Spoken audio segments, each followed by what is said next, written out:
صباح الفل يا رجاله. النهارده بدايه الفيديو وانا في البيت. النهارده فيديو مش عادي يا جدعان، النهارده فلوج، بس مش فلوج اللي هو على مكان سياحي او بحر او بتاع، لا، على كيلو 7 الجميله. رسوم دخول كيلو 7 2 جنيه ونص.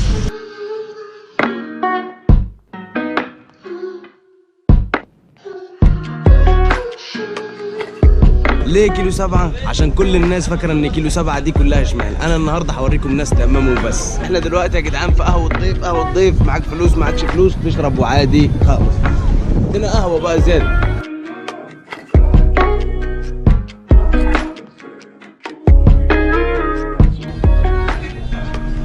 اول ما توصل كيلو 7 هتنزل في الميدان، اول حاجه هتقابلها احمد مجدي. هنسالوه كيلو 7 ليه؟ عشان كلنا راجل واحد. طول ما انت ماشي في كيلو 7 هتقابل مواهب. من ضمن المواهب دي هنسمعكم رمل فارس. كيلو غلبة أهلا كيلو 7 وكيلو 4 وكيلو خطوة ومطروح كلها هو رابر بيمثلها. يود نجيك عربي بلهجات كلها، ناس حطة براس حطة تراس طلقة ليرن عقود حارقة بيرن عروق رادعة من لبوادي مصري في لقطة. سلام لصعيد وفلوح والغربة الضربة بالظهر تعرفك صاحبك بوجع العظمة. كيلو 7. ليه بتحب كيلو 7 يا سباك؟ عشان مولود فيها. زي ما انتوا عارفين في مصر مش في الكيلو 7 بس مفيش حد بيشتغل بشهادته. معانا علي خريج تربيه رياضيه شغال على توك توك. قول لهم اهلا. شغال على توك توك وشغال في مخزن بتاع نايتي بشيل كيكه. من الحاجات الايجابيه هنا في كيلو 7 الكلام اللي موجود على الحيطان بتاعت المدارس. هنشوفوهم مع بعضينا كاتبين ايه. تنهض الامم بالعلم والاخلاق الحسنه. دي جمله جامده خالص. حب الوطن غريزه فطريه، يعني من لا اراديه كده تلاقي نفسك بتحب الوطن. الله عليك يا مصر. احنا دلوقتي يا جدعان في مركز شباب الهلال. مركز شباب الهلال ده انا بحبه زي ما اي حد بيشجع الاهلي بيحب.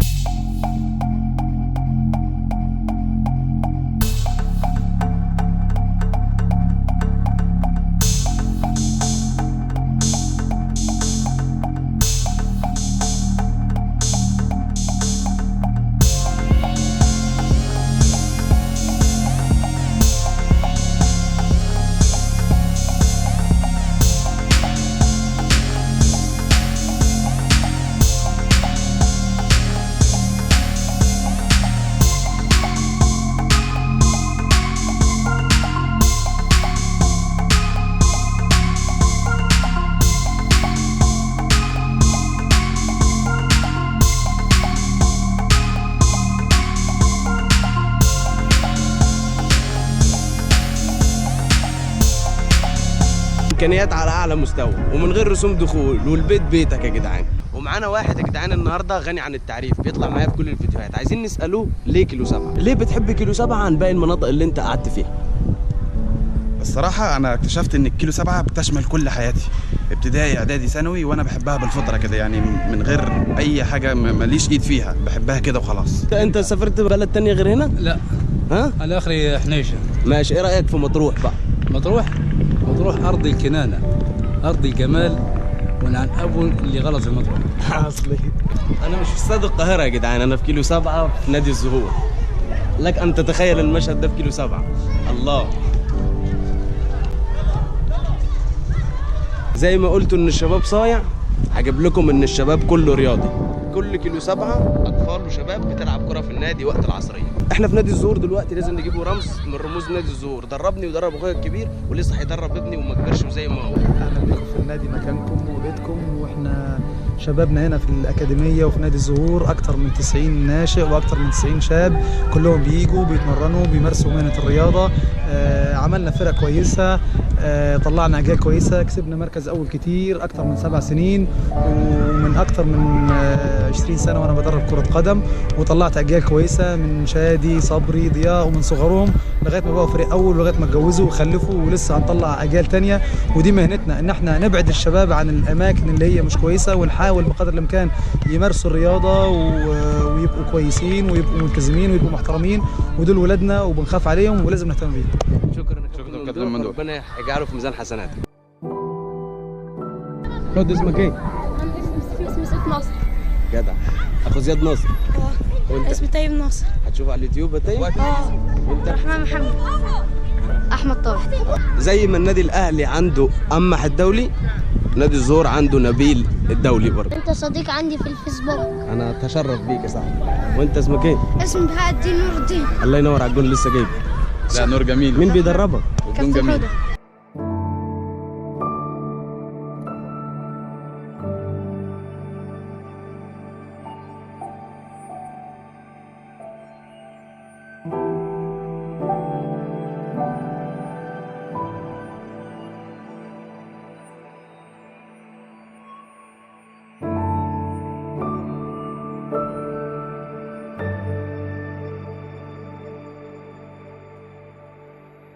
هنا برضو بالليل في كافيتيريا، وفي مكان تاكل منه سندوتشات، وفي مكان تلعب فيه بلاي ستيشن، وفي مكان لاطفالك برضو. كل ده من غير رسوم دخول ومن غير كرنيه عضويه للشباب.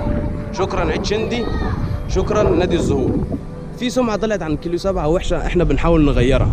هنا في كيلو 7 في موظفين المحافظه كلهم اغلبيتهم من كيلو 7. اشطر الناس من المحافظه ودايما من اوائل بيطلعوا من كيلو 7. لولا اللي انا اتولدت في كيلو 7 زماني ما بعرفش اقرا واكتب. هنا مدرسين على مستوى عالي علموني اقرا واكتب وكل حاجه بقت تمام.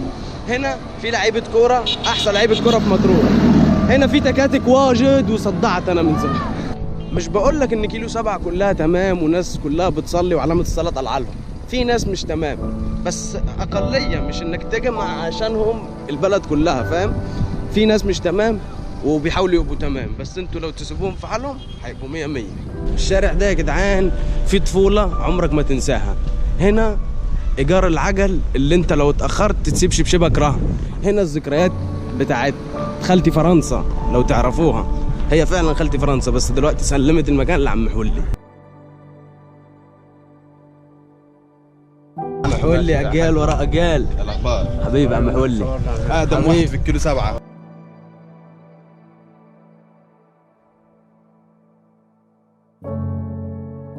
عايزين نسأله وجدان سؤال مهم، ايه الحاجة اللي ممكن تنقص في كيلو 7 وينزل عشانها البلد يشتريها؟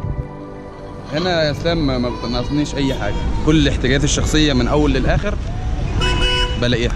لك ان تتخيل ان دي مدرسة ابتدائية في كيلو 7، مش في مدينتي، لا.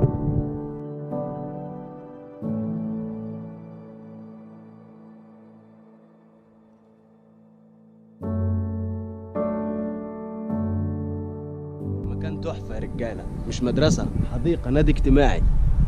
شكرا للي عملها. باب المدرسة اللي ورايا ده كان في يوم من الأيام اسمها مدرسة مبارك. صاحبي اللي عليها ده كان في المدرسة دي اسمه مصطفى أمين هيبة، وربنا افتكره والله يرحمه. أصحابه أصروا إنه يخلوا اسم المدرسة ونجحوا في كده، خلوها مدرسة الشهيد النقيب مصطفى أمين هيبة. هو متخرج من هنا وبقت المدرسة على اسمه، عشان تعرفوا إن كيلو 7 عظيمة يا جدعان.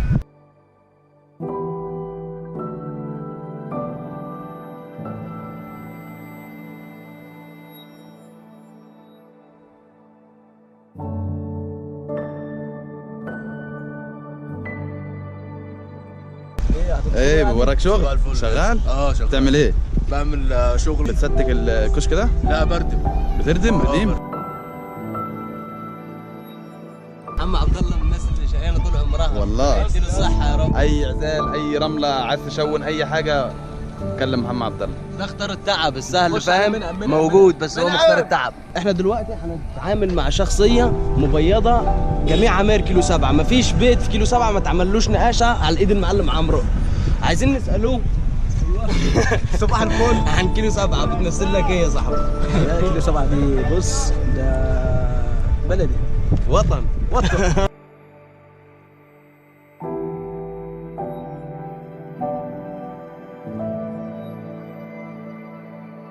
مواهب كيلو 7 ما بتوقفش عند الكورة وعند الجيم. لسه هوريكم موهبة نادر الزوكس. حليانة والله يعين عيون الناس، وبعيني لمعة بتبكي الألماس. عاملتيني شاعر كلمات وإحساس، وهيك حبيتك. دلوقتي لو انت في كيلو 7 وجعت هتعمل ايه؟ اخدم نفسك بنفسك. هوريكم طريقة عمل السندوتش بنفسك هنا في كيلو 7. يلا.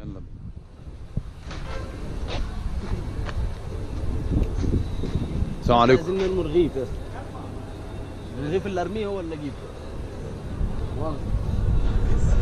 عشان ابدا بس في طاوله ثانيه هنستنوه دلوقتي. ليه يا عم؟ خلص الطوال يا سيدي. خلص الطوال. حظي صفر حتى في الطوال. خش على الثاني اسلام اهو. ايه؟ ده خايفين يا عم، بيقول لي فاكر هيطلع على التلفزيون.